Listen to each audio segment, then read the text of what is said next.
د امر بالمعروف او نهی عن المنکر وزارت سرپرست شیخ محمد خالد انیپی نن پنجشنبه په کابل کې د چین له سفیر وانګ یو سره لیدلي دي. یاد وزارت وایي د دې وزارت سرپرست په دې لیدنه کې د افغانستان او چین د تاریخي اړیکو په اړه یادونه کړې او زیاته کړې ده چې په افغانستان کې اداري او اخلاقي فساد له منځه تللی او په ټول هېواد کې امنیت ټینګ دی. په دې اړه په یوه خپره سوي ویډیو کې ویل سوي د دې لیدنې پر مهال به په راتلونکي له افغانستان سره د چین د مرستو یادونه هم سوې ده. د چین سفیر وانګ یو په دې لیدنه کې د افغانستان او چین د اړیکو ستاینه کړې او زیاته کړې ده چې په چین کې 10 میلیونه مسلمانان اوسي او بیجینګ د هغوی حقونو ته ژمن دی. روان کال په ننګرهار ولایت کې د ګوزڼ یا پولیو درېیمه مثبته پیښه هم ثبت شوه. عامه روغتیا وزارت په یوه اعلامیه کې زیاته کړې ده دغه مثبته پیښه د ننګرهار ولایت په نازیانو ولسوالۍ کې ثبت شوې چې یو 2.5 کلن هلک پرې اخته شوی دی. له دې سره د پولیو د مثبتو پیښو شمیر په روان کال کې په افغانستان کې 3 ته لوړ شو او د دې وزارت په وینا د ټولې پیښې په ننګرهار ولایت کې ثبت شوې دي.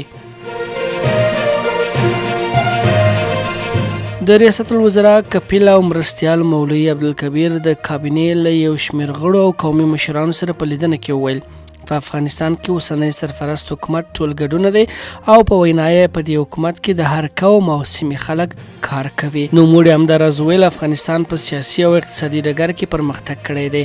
د هغه په وینا اوسنی حکومت له نورې نړۍ سره مثبتې اړیکې غواړي او زیاته یې کړه چې که افغانستان نورې نړۍ ته اړتیا لري نو نور نړۍ هم افغانستان ته اړتیا لري.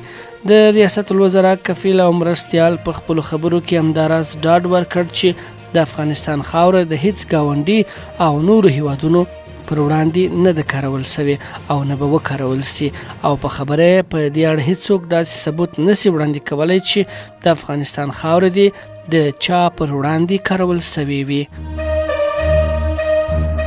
د نورستان ولایت چارواکي وایي چې د دې ولایت په برګمټل ولسوالۍ کې د 24 ټولګټو پروژو چارې پیل سوي. د چارواکو په وینا چې په دې پروژو کې سړکونه، استنادي دیوالونه، سربندونه او کانالونه شامل دي چې ورسره به 900 کسانو ته د کار زمینه هم برابره سي. چارواکي زیاتوي چې د دې پروژو مالی ملاتړ د ملګرو ملتونو پراختیایي اداره کوي. د سیند ایالت له زندانونو څخه د 8 ماشومانو په ګډون 6 افغانان خوشي شوي. په کراچۍ کې د افغانستان کنسولګرۍ ویلي چې د سیند صوبې له زندانونو څخه د 8 ماشومانو په ګډون 6 افغانان خوشي شوي او د بهرنیو چارو وزارت د لارښوونې سره سم په دولتي لګښت د چمن له لارې بیرته افغانستان ته لیږدول شوي دي.